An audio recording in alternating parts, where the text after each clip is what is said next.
kita semua yang sudah dibaptis dalam iman Katolik punya tanggung jawab untuk menjadi teman dan sahabat di dalam perjalanan bagi mereka yang bergumul.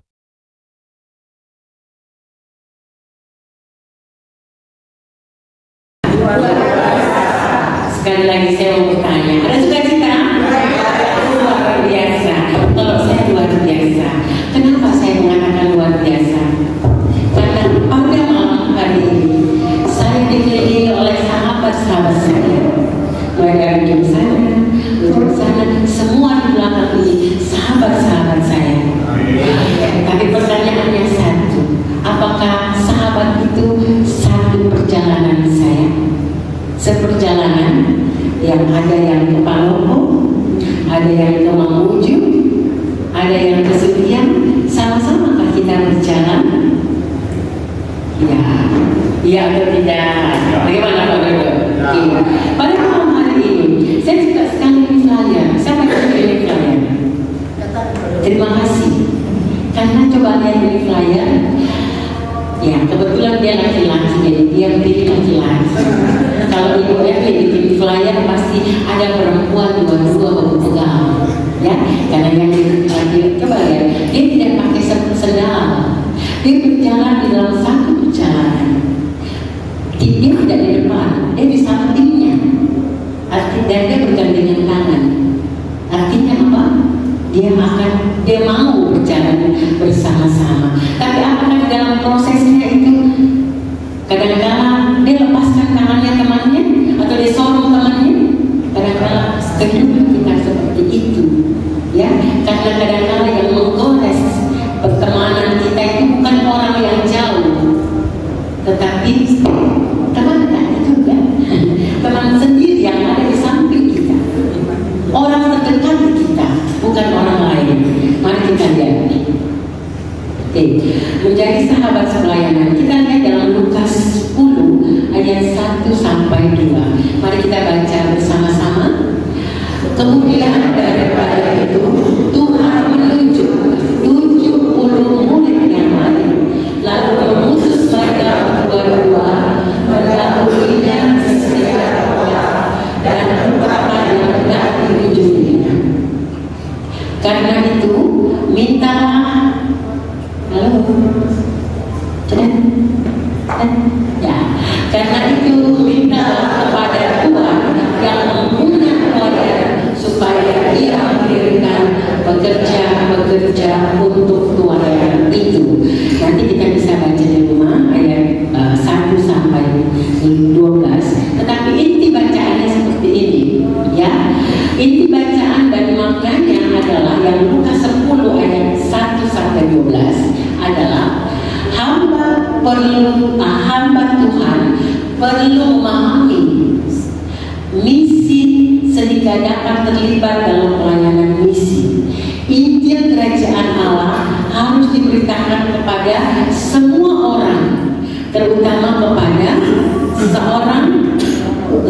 kepada orang-orang yang belum mengenal Injil seperti penugasan Yesus kepada 70 muridnya. Kita semua diutus. Setiap akhir misa pastor mengatakan, pulanglah engkau diutus. Kita ini umat utusan. Kenapa kita harus ada pada malam hari ini? Kita perlu Tuhan bahwa kita ini semua pribadi yang sudah diutus Tuhan. Sekarang mau tidak berjalan ke depan? Kita ini umat utusan Tuhan, ya. Seperti kita tahu bahwa dikatakan bahwa Dia mengutus muridnya berdua-dua. Siapa yang sudah pernah ikut set di sini? 1, 2, belum ada. Nanti kita ikut set, ya.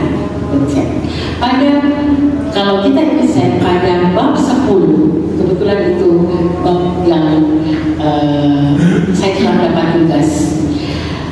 Setiap akhir saya tereksekusi pribadi, setiap murid itu diminta untuk kunjungan rumah. Itu sendiri ya Pak ya, tetapi berdua-dua. Kalau dia suami istri bisa berdua, tapi kalau dia bukan suami istri harus mencari pasangan dia yang sejenis, baru pergi ke rumah-rumah. Pertanyaannya, kenapa tidak sendiri? Firman bilang kita harus pergi berdua-dua. Kalau mau banyak boleh, mau banyak boleh, tapi dua dulu. Karena seringkali dua saja kita berantem, belum lagi yang banyak. Itu dulu. Karena dalam proses kita menjadi utusan Tuhan itu tidak semudah yang kita bayangkan. Kita melihat sahabat, ya, sahabat itu apa sih? Kumpulan kawan yang terlibat dalam kebersamaan, saling mendukung dan memiliki keakraban. Pertanyaan saya satu, Ibu Ida, apakah Ibu Ida, selamat malam, apakah mengenal teman-temannya di sini? Sebagian. Proses menjadi sahabat.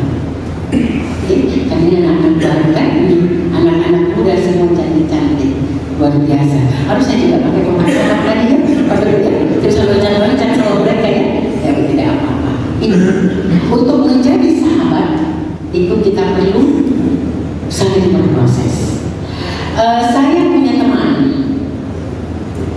dari TK, SD, SMP, SMA, dan pelayanan sampai hari ini. Saya berteman. Apakah itu bisa dikatakan sahabat? Kocok. Bisa ya. Ya, sahabat. Di temanku itu, ya temanku. Kalau saya menulis dari temanku, ya, ada temanku sini. Ibu Lince itu temanku dan saya kecil. Dan saya menerima tahun TK, SD, SMP sampai saya kuliah. Bosan nggak? Tidak bosan. Karena dia penuh dengan warna, ya, ya, oke. Kalau itu juga temanku, Ibu Fer juga temanku. Nah, sekarang kita masuk ke dalam kodrat kita sebagai manusia. Ada dua, ya. Itu kita belajar sedikit ya tentang sosial dan biologisnya kita ya. Kodrat sebagai makhluk sosial dari sisi biologis. Yang pertama binatang. Binatang itu pertama dia lahir langsung dia menjadi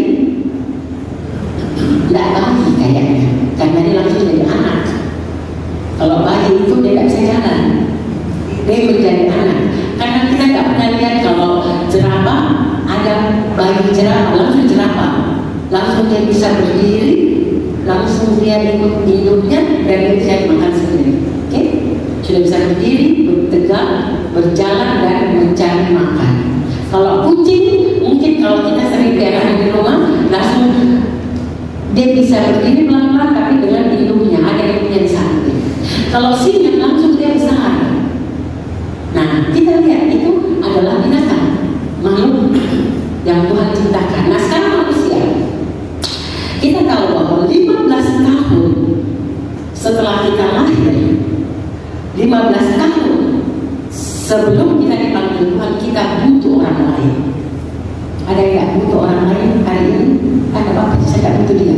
Saya bisa sendiri. Mari kita lihat. Manusia termasuk perkembangannya lambat bertahun-tahun, betul?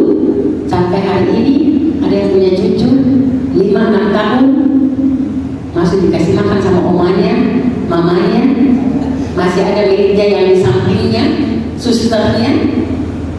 Itu tidak langsung kita bisa lepas, ya, karena ketergantungan manusia dengan manusia lain.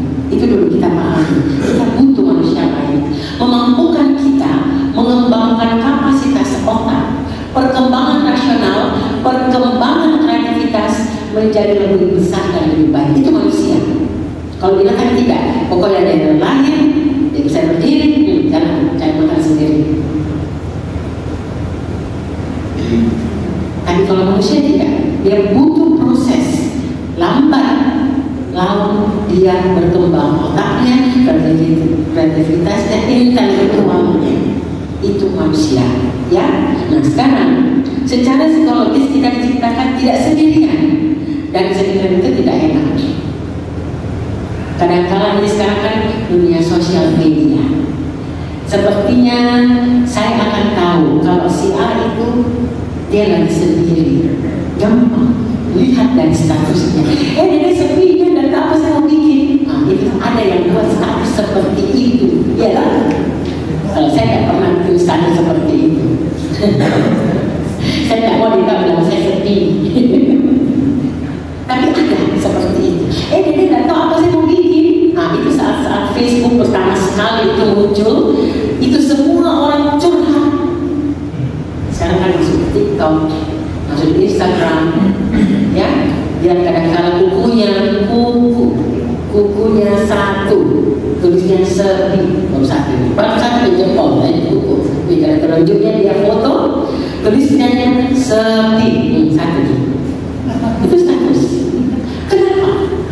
Coba, ada yang tahu nggak kenapa dia lakukan itu? Karena apa? Dia butuh temannya bilang, apa kabarmu? Dia mau disapa lewat tulisannya. Dia mau disapa tanpa dia sadari. Dia minta orang lain, teman circle dia di sosial media untuk, di mana kau? Cantiknya kukumu. Ya. Akhirnya dia ada tektokan, ngomong. Akhirnya, oh iya terima kasih. Nah itu saya ambil sini. Dia mau bicara. Dan kadang-kadang orang lupa. Ada masalahnya dia bicara sama Facebook. Dia tidak bicara sama Tuhan. Dia kira Facebook itu yang kasih dia tumpang tangan untuk dia.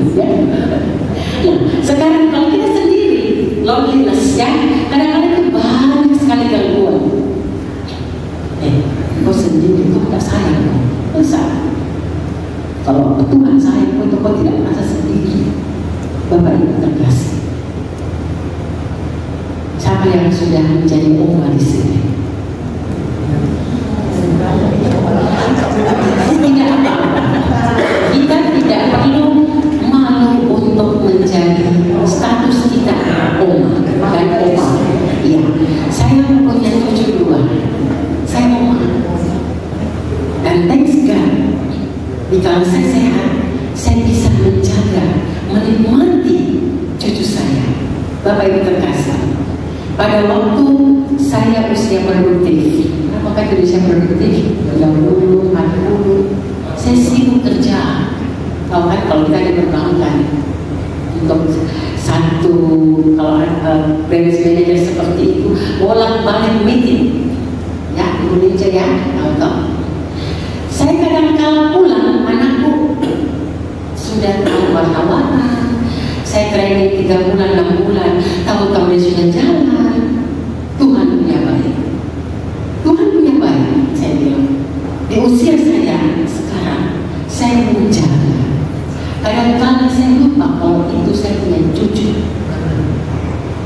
Sepertinya. Sampai suamiku bilang, tidak usah terlalu seru. Niko juga, saya punya anak namanya Niko. Ya, cucuku namanya Obon. Ya.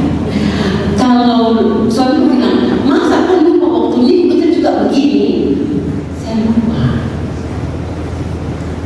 Bapak Ibu terkasih, kadang-kala kita sebagai orang tua melihat cucu kita menangis, kadang-kala dia tantrum segala macam, dia mau tapi dia tidak bisa ungkapkan, kita panik. What happened ini? Kenapa ini? Ada salahkah? Apakah kita sibuk dengan dia segala macam bosan di badannya? Tidak ada apa-apa. Yang menurut aja begitu, ada masa seperti itu, ya. Akhirnya saya sadar bahwa Tuhan ini mau kasih tahu saya bahwa Elia ini adalah manusia yang berproses. Dulu saya paling enak sebenarnya, pulang kerja, angkat saya punya anak, pulang ke rumahku, sudah mandi, sudah apa semua beres, sudah makan malam. Sekarang saya merasakan seperti itu juga. Kalau anak mantu saya mau ambil cucuku, sudah beres dari pihak pulang.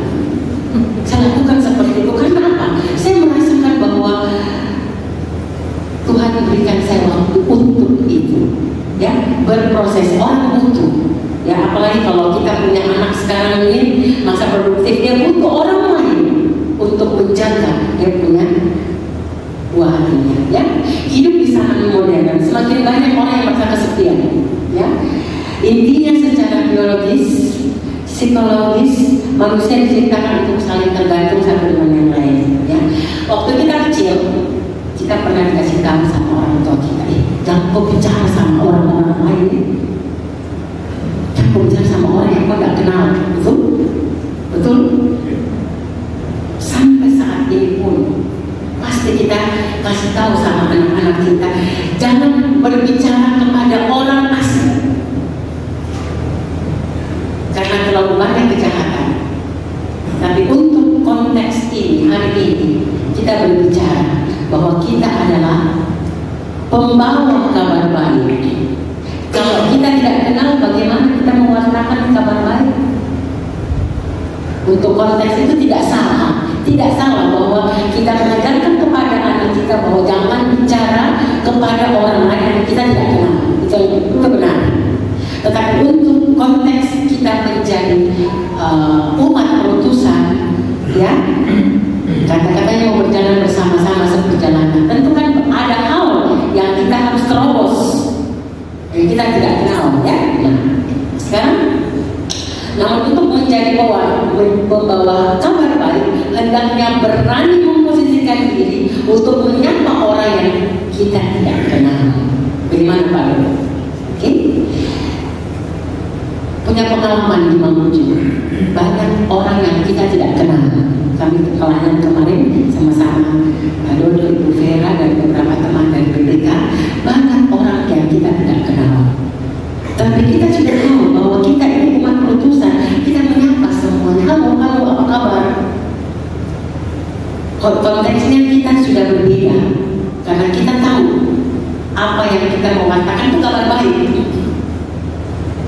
Ya, jadi bukan berarti orang yang berdiri di sini saja atau yang WL singer saja itu pewarta, pembawa kabar baik, bukan. Setiap pribadi kita, ya, oke. Bagaimana dengan Anda? Sudahkah menjadi pembawa kabar baik? Saya melihat teman-teman di ICC, saya sangat senang melihat setiap selesai misa mereka foto. Saya tahu dia pakai baju apa hari ini. Sudah dari situ, after dia foto-foto, ada di bibir-bibir, kencang sekali. Oh, atau ada di belum ke kaktus ya? Belum ke kaktus, belum ada di kaktus, atau ke kaktus. Ada di mana gitu? Ada di mana? Artinya apa? Terbentuk komunitas.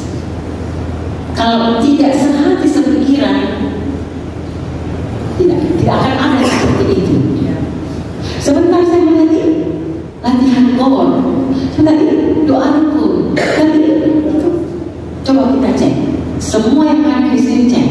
Saya tidak tahu karena mahasiswa ya.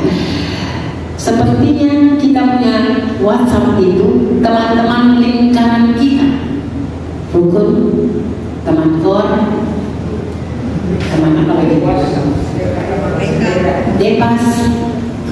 Ada teman sepeda, oh ya, ada teman sepeda, ada teman berenang, ada Iska, ada Pukan, ada Legio, ada Lansia, banyak sekali.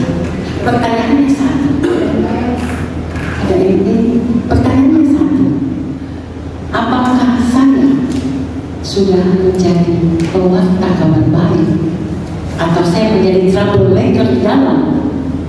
Pertanyaannya begitu. Kalau kita sudah bisa menjawab itu, baru kita gali dari kita punya teman. Gimana caranya menggali teman kalau itu masalah? Nah, itu.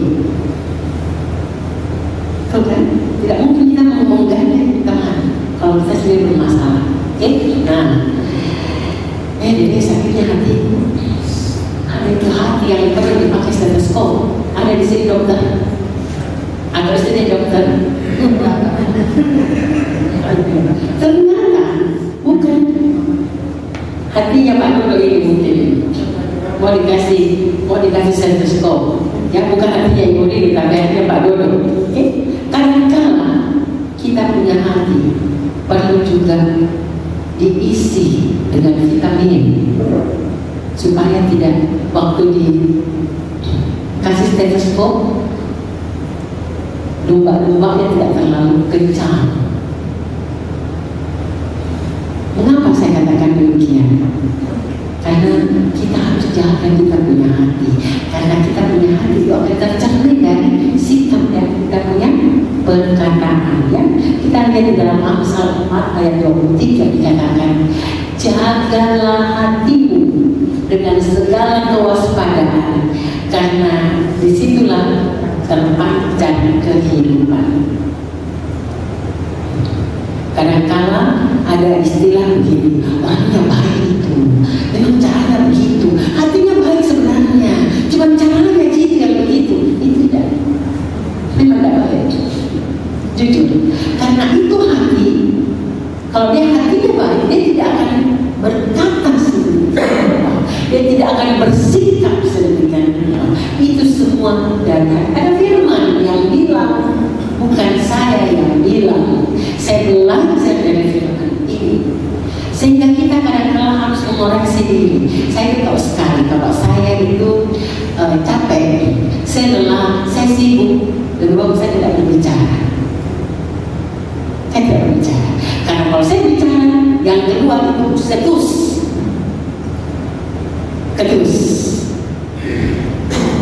Saya punya pengalaman. Pada waktu pertama kali, waktu pandemi ya, ada COVID, kemudian itu di bulan-bulan berapa itu sudah mulai, sudah bisa kita melakukan kegiatan di luar. Kebetulan saya ada usaha jasa dekorasi, saya menerima orderan itu. Orderan pertama yang saya terima, yang selama saya melakukan kegiatan untuk berproses mendekor orang punya ruangan, saya menggunakan masker. Dan dari jam 5:30 sampai jam 9 malam nggak pernah saya buka dalam ruangan loh ya. Kita paranoid itu sekali pakai masker. Pada waktu saya ditanya pegawaiku itu mau ditaruh di mana ini yang di dalam kain, saya marah. Di situ saja, di satu saja, kenapa harus marah? Bapak, kenapa saya harus marah? Tidak biasanya. Dia panik juga. Kenapa ibu cuma ditanya marah? Iya, hatiku tidak nyaman pada waktu itu. Saya ketakutan. Apakah setelah saya pulang ini kemudian saya kena COVID? Itu. Apakah saya lakukan ini? Pokoknya semuanya. Kita kan segala sesuatu waktu COVID itu apa saja semua salah. Pokoknya masker. Apa yang terjadi Bapak Ibu? Karena ini orang kerjaku, dia sudah lama dengan saya, tahu. Ternyata saking terlalu lama saya pakai masker itu oksigen ke otak itu kurang. Oksigen itu ke otak itu jadi saya oleh, jadi saya kayak emosi jiwa gitu. Saya marah. Bapak Ibu, perlu kita jaga kita punya hati. Akhirnya saya bilang sorry. Iya, bukan kita marah. Saya sadar diriku. Akhirnya saya keluar dari ruangan dan saya buka masker. Saya menghirup udara segar. Saya menyadari, artinya apa? Saya menyadari bahwa ternyata dengan ungkapan saya yang ketus itu bisa menyakiti orang. Itu. Kadang-kadang kan orang yang dekat dengan kita yang membuat kita tergores, bukan orang yang jauh-jauh. Ya, oke. Apa yang dimaksud dengan menjaga hati? Ya, menjaga hati tidak hanya menjaga perasaan seseorang, tetapi juga membuat komitmen agar saling mempercayai satu sama lain. Ada banyak cara yang dapat kamu lakukan untuk menjaga hati seseorang, terutama pasanganmu, seperti mengesampingkan ego dan tidak mengkhianati jika diberikan kepercayaan. Bapak Ibu, kita setiap individu pasti punya ego. Itu harus kita punya ego. Harus. Tetapi bagaimana ego ini melibatkan Roh Kudus di dalamnya sehingga outputnya itu menjadi sukacita. Itu. Kalau kita manusia pasti kita punya ego, pasti. Dan itu harus. Kita tidak hidup kalau kita tidak punya ego. Tapi kalau kita libatkan Roh Kudus di dalamnya, itu tampilannya berbeda. Selesai acara Colombus membungkus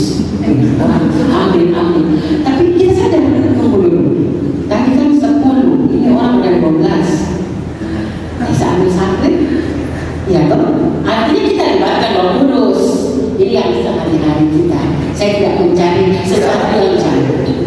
Tapi kalau kita ego, jadi saya suka sekali ini. Ego suka, orang lain juga suka. Gimana dong?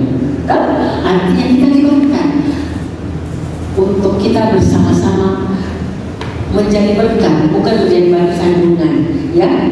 Nah, fenomena yang ada sekarang, pernahkah kita tahu bahwa orang itu di luar sana banyak itu yang akan bunuh diri. Kalau kita cerita lihat Romo punya kesaksian segala macam, dia ditelepon sama anak-anak bahwa anak mudanya Romo saya nggak sanggup bisa bunuh diri segala rupa. Itu kenapa ya? Kenapa bisa begitu? Ya, kurang jauh dia berjalan, ya, dia tidak ikut PDAC seperti beli-beli mungkin sambil bunuh diri. Begitu banyak orang yang nampaknya oke-oke saja, ya kan? Nampaknya oke-oke. Kalau saya tanya pada dok, kan oke? Dia pasti jawab sama saya, oke. Macam saya jadi istirahat. Apa ini? Kasih. Kita harus berani bicara ke diri kita bahwa saya tidak oke loh. Saya butuh orang, saya butuh kudus. Paling bagus itu yang saya banyak belajar lagi dengan cucu saya. Saya ini mempunyai tugas negara. Setiap hari menjemput cucu. Ada jadwalnya, Senin, Rabu, Jumat. Itu all the time. Kalau saya menjemput cucuku, pertama kali dia naik di mobil dan misnya kasih ke saya, pertama kali saya bertanya, halo Owen, are you okay? Dengan lantang dia mengatakan, I'm okay, Oma. Itu kalau senang hatinya. Itu kan dua, ada Owen, ada Kera. Kalau Kera ditanya, halo Kera, dia naik di mobil, saya selalu menyapa begitu. Kera, are you okay? Ini perempuan, ini mulutnya, dia takut mulutnya. Maksudnya itu apa ya? I don't know. Oke. Kenapa dia menangis? Anak perempuan lebih ekspresif. Coba ceritakan. Saya tidak suka tulisan drama. Tidak suka. Saya turun dari tangga ini lebih dulu. Bapak ini, yang namanya anak-anak selalu mau the first. Sandra lebih dulu jalan dari dia di depan daripada dia mau di depan. Ada masa seperti itu, dia selalu mencari yang pertama. Karena di rumah dia hanya kan perempuan laki-laki. Kalau perempuan jadi princessnya toh, dia jadi princess. One day dia mau jalan turun ke bawah pulang sekolah, temannya yang namanya Sandra dulu, dia langsung backward. Itu katanya dia tidak oke dirinya. Ya, tapi apa yang terjadi ungkapkan. Dia ungkapkan ke orang lain sehingga saya sebagai omanya mengatakan, oh iya, sampai ke temanmu kan. Bagaimana kalau Karen jalannya sama Sandra berpegangan supaya sama-sama jalan? Iya Oma, biasa saya lakukan. Persoalan kecil, tapi yang kita selalu bicara sebenarnya ya, untuk bicara seorang anak supaya dia senang. Tapi sadarkah kita bahwa kadang-kadang kita butuh orang lain untuk mendengar saja, tidak usah ngomong-ngomong, mendengar saja. Mungkin ibu-ibu di sini yang punya suami, kadang-kadang merasa, kadang-kadang merasa di rumah bahwa tidak ada hal tiba-tiba ngoceh itu suami. Kadang-kadang tidak perlu dijawab, Ibu Erwin. Tidak perlu dijawab kadang-kala, ya Ibu Erwin. Tidak perlu dijawab itu apa ocehannya. Dengarkan saja, dia sudah senang. Jangan pindah dari situ. Dia tidak ada temannya untuk dia bicara. Dengarkan benar, tidak untuk dibalas di komen, untuk didengar. Yang tersekusi sudah merasakan yang seperti itu. Bagaimana? Oke. Sekarang Begitu banyak masalah sebenarnya terjadi dalam diri kita, ya. Dan kita tidak punya keberanian untuk membagikan, menceritakan kepada orang lain, tapi kita menanggung sendiri.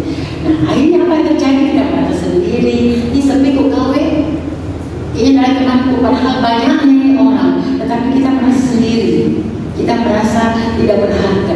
Pada waktu itu, ada yang bilang, karena kau punya Tuhan Yesus, aku punya Tuhan Yesus, kenapa kau begini? Saya teringat saat-saat pandemi, di mana semuanya pada drop, ya, keluarga, ada juga beberapa juga keluarga yang Tuhan panggil. Tapi pada waktu itu kita merasa bahwa saya harus Tuhan kuat, saya harus bertahan, ya, saya harus bertahan dengan semuanya ini, ya. Ya, untuk itu mungkin ini selesai, SD selesai tadi. Dan betapa pentingnya menjaga hati, sehingga firman Tuhan mengatakan begini, jagalah hatimu, ada yang tadi, dengan segala kewaspadaan, karena dari situlah terpancar kehidupanmu. Ternyata hati tidak dengan sendirinya bersih, kita harus terus-menerus menjaga, ya Bapak Ibu, hati kita tidak selalu bersih. Nah, sekarang apa yang dibutuhkan untuk kita menjadi sahabat seberjalanan kita, ya? Saya berteman dengan Bapak Robi dari saya umur berapa ya? Umur 12 tahun kali ya. Saya sekarang 60 tahun. Ya, ini saya 60 tahun. Ya, saya dulu bawa saya 60. Kalau dia 60 saya 60. Kalau dia 70 saya 70. Di umurnya. Saya berteman. Ada teman saya dari kecil sebenarnya. Kadang-kala, coba kita simak ya. Kadang-kala kita jarang bertemu. Tetapi kalau kita bertemu, kita berpelukan, jangan terlalu banyak bicara.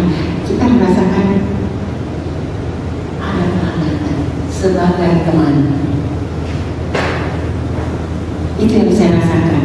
Seperti Ibu Erwin, lama saya tidak bertemu, ya.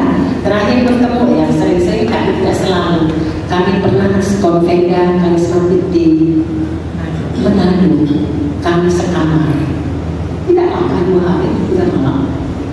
Tapi kami bonding sama-sama, kayaknya enak aja tuh. Terakhir berjalan pelayanan, kemudian dipercayakan menjadi koordinator PD.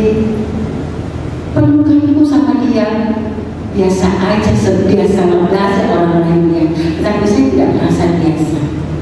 Saya peluk dia, saya merasakan, saya mengatakan ini selamat melayani, ya. Itu merasakan, saya merasa bahwa ini saudaraku, saya sepelayanan, saya saling support. Itu yang saya rasakan, ya, saya rasakan seperti itu. Mungkin orang-orang lain juga ada seperti itu, ya, seperti itu. Vera mungkin dengan teman-teman yang lain. Kadang-kadang kita tidak perlu berbicara terlalu banyak, tetapi kita butuh satu circle orang yang bisa memahami kita, ya. Kita tahu teori Darwin mengatakan begini, survival of the fittest. Dikatakan bahwa siapa yang bisa cepat beradaptasi itu yang hidup, ya kan? Yang saat pandemi, di mana orang benar-benar harus survive dengan segala kesehatan, dengan segala usaha, ekonomi drop semuanya, apa yang terjadi? Kita harus benar-benar bangkit. Pada hari ini, PDACC berjalan. Tapi Bapak Ibu terkasih, tahukah bahwa ada PD tidak jalan dari sejak pandemi sampai sekarang? Ada. Kita saja satu minggu tidak PD, sudah balik. Bagaimana ini? Dia 4 tahun, 4 tahun, 4 tahun saudara-saudara. Ada seperti itu. Saya cuma merasakan bahwa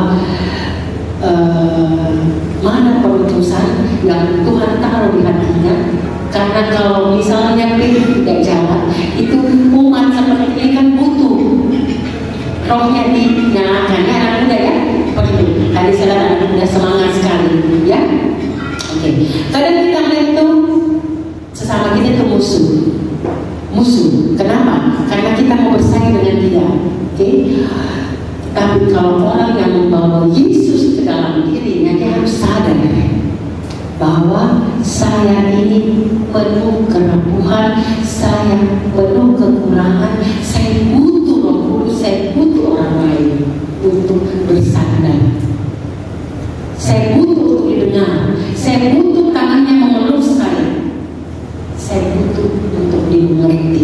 Itu pada malam hari ini mungkin kita satu dengan yang lain, ada yang belum kenal mungkin karena masih baru datang, tetapi mari saudara, kita sebagai umat Katolik yang memang benar-benar mau dipakai Tuhan sebagai umat perutusan, mari jangan jauh-jauh, jangan cari orang yang di seberang lorong, tidak. Yang dimaksud itu adalah orang di sekitar kita, sahabat tanda petik itu keluarga, orang tua, anak, sepupu yang memerlukan kita, ya. Karena tema hari ini adalah sahabat seperjalanan. Kalau kita melihat kadang-kala gerbong kereta api ada lokomotifnya, ada 15 gerbongnya. Kalau ada gerbong ke-15 rusak, kira-kira dia ditungguin kan? Sudah mau jalan ini. Tentu saja majelis yang melepaskan gerbong ke-15, dia harus berjalan. Sekarang kita berada pada posisi mana? Kita berada pada posisi leadnya, lead the way, dan kita yang memimpin ini, atau kita sumber permasalahan. Kalau kita dikatakan bahwa kita ini harus menjadi umat perutusan, apakah kita menjadi pemimpinnya di dalam, atau kita mau menjadi anggotanya kan? Mari sama-sama kita bergabung. Itu saja, ya. Kita semua yang sudah dibaptis Katolik ini bertanggung jawab untuk menjadi teman dan sahabat di dalam perjalanan bagi mereka yang bergumul. Bapak Ibu terkasih, kalau kita duduk di sini, kita merasakan hadirat Tuhan, kita bersyukur karena kita sudah berada pada tempat yang benar. Kita perlu komunitas seperti ini, ya, yang saling membangun. Kadang-kadang kita mengatakan seperti apa sih yang saya lakukan supaya itu saya merasa berharga. Kalau kita merasa bahwa kita sudah membawa hadirat Tuhan dalam lingkungan kita, itu sudah benar. Berarti kita sudah jaga hati kita, sudah benar-benar kita bawa sesuatu yang baik. Kalau kita menjadi sumber permasalahan, perlu ditanyakan dulu, ya. Pelayanan kita bukan saja untuk Tuhan, tetapi bersama-sama dengan Tuhan. Kadang-kadang kita sibuk melayani. Ada kan kita tahu ceritanya Maria dan Martha. Saya mau jadi Maria di sini. Saya mau jadi Martha.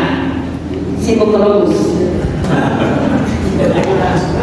Tahu kan ceritanya Maria dan Martha? Nah, kalau karena Tuhan Martha bilang, dengan Tuhan itu Maria tuh nggak kerja, sibuk di situ dulu.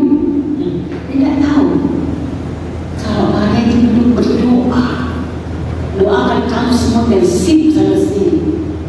Nah, Martha sibuk angkat baki, ambil air minum, aku sibuk sekali. Tahu, saya sibuk sekali, saya melayani. Tapi setelah melayani, ditanya, apa tadi itu firman Tuhan yang pasal bicara? Dia tetap disebut dengan dia tidak masuk ke dalam hadirat Tuhan.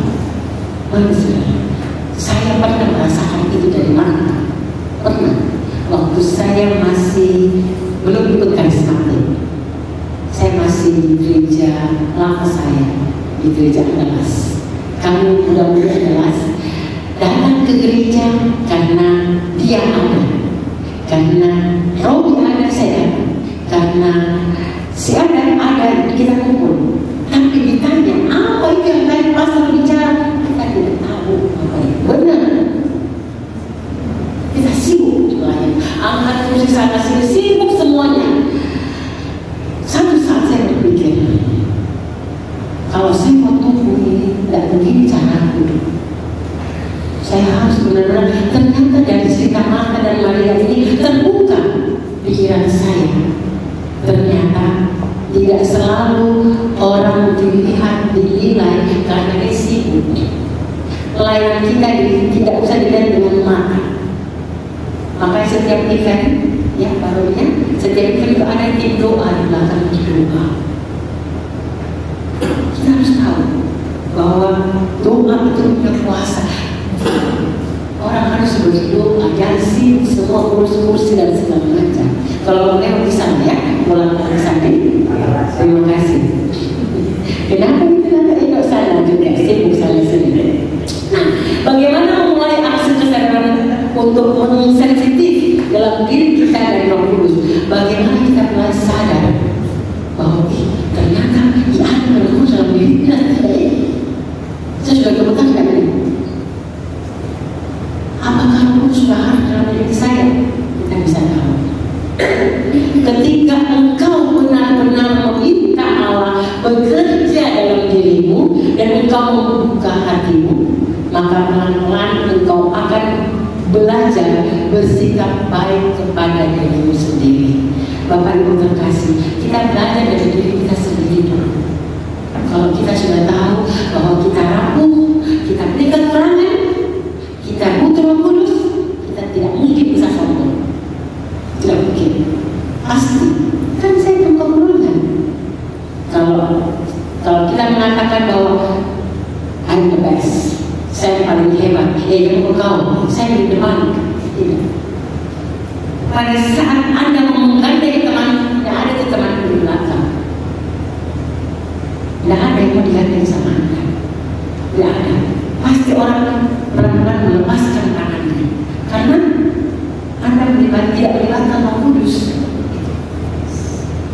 Saya pernah mengalami masa di mana hal itu saya menjadi tidak nyaman, sehingga saya keluar daripada lingkungan tersebut. Ya, saya berada pada suasana yang tidak nyaman itu, sehingga saya merasa bahwa saya salah circle bisa. Bapak Ibu, jangan, kita harus punya sikap. Sekarang apa saja kita bisa, informasi apa saja kita bisa temukan. Komunitas apapun ada. Bila kita mau masuk atau tidak. Kalau saya pilih komunitas supaya saya ada waktu di rumah. Karena saya tidak mau jadi seperti masyarakat sibuk di luar. Ya, seperti itu. Tapi satu hal bahwa kita harus punya sikap, jadi kita perbaiki dulu, ya, self compassion. Kita harus menghargai diri kita sendiri dulu, baru kita bisa keluar. Kan? Kadang-kadang orang tidak menghargai dirinya, bagaimana mau dihargai? Ya, seperti itu mungkin ya. Nah, sekarang Tuhan itu butuh orang hebat atau butuh orang taat?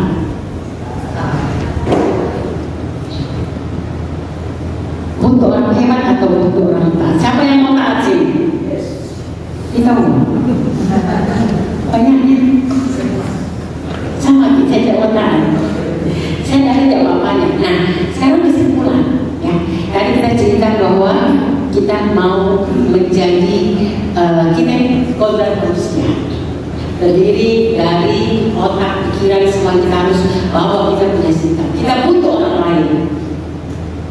Kalau binatang dia memang cepat lahir, dia cepat besar, tapi dia tidak butuh orang lain mungkin. Lalu kita makan sendiri. Tapi kalau yang tadi kita cerita bahwa anak baby itu masih butuh orang tuanya, butuh dia punya parents di rumah, ya, yang 15 tahun lahir dan 15 tahun sebelum Tuhan panggil kita, itu kita butuh, sangat butuh orang lain. Ya, oke. Yang kedua kesimpulannya, secara spiritual kita membutuhkan orang lain. Untuk itu kita harus lebih peka. Kata peka ini kita harus bawahi. Kadang-kadang kita merasa dibutuhkan. Kita merasa dibutuhkan. Kita tidak merasa membutuhkan orang lain. Saya punya semua. Saya tidak butuh kau. Saat ini kita rubah ayat ini. Kita butuh orang lain. Khususnya kita butuh Roh Kudus.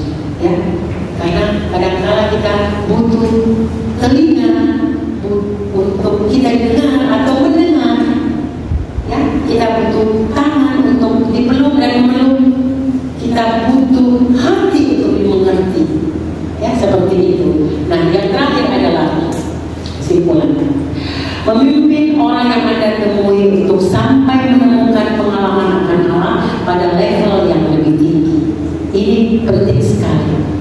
Kalau hari ini kita duduk di sini, karismatik, PD, asisi. Setelah kita pulang, terus apakah kita bisa menjadi pembawa kabar baik? Pembawa kabar baik itu bukan berarti kita harus diimbar, bukan. Pembawa kabar baik, contohnya seperti ini. Kita kasih tahu teman kita, Tuhan Yesus baik loh. Kadang-kadang dia sendiri, Tuhan Yesus ada untuk kamu. Itu sudah cukup. Itu bukan yang harus diimbar, tidak harus. Itu pembawa kabar baik. Itu yang paling penting. Nah, untuk karismatik asisi harus naik levelnya. Sudah naik levelnya harus, bukan seperti itu lagi. Di sini saya lihat banyak sekali yang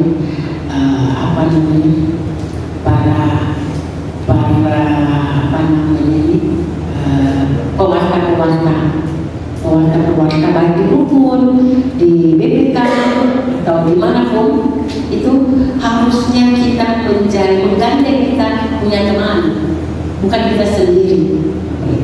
Benar. Saya punya pengalaman di Maniso dengan berkat hati saya pernah cerita sama Ibu Vera. Kalau BPK bikin siapa yang mau pewartaan? Kau enggak? Saya kan sudah ngaku. Setelah saya kan sudah ngaku, ini lagi 7 orang. Saya bertanya pada diriku sendiri, saya masih bisa ikut kayak ini, biar saya rendahkan hati saya bahwa sebenarnya saya sudah pernah ikut, tapi biarlah, tidak apa-apa, saya ikut saja. Ternyata ampuh. Mereka lihat saya punya nama, mereka ikut. Sehingga kalau ada tim pewartaan di Gambaran itu di Maniso, karena strategi seperti itu Ibu RW, kita harus ikut, tidak apa-apa untuk mengulang kembali, ya.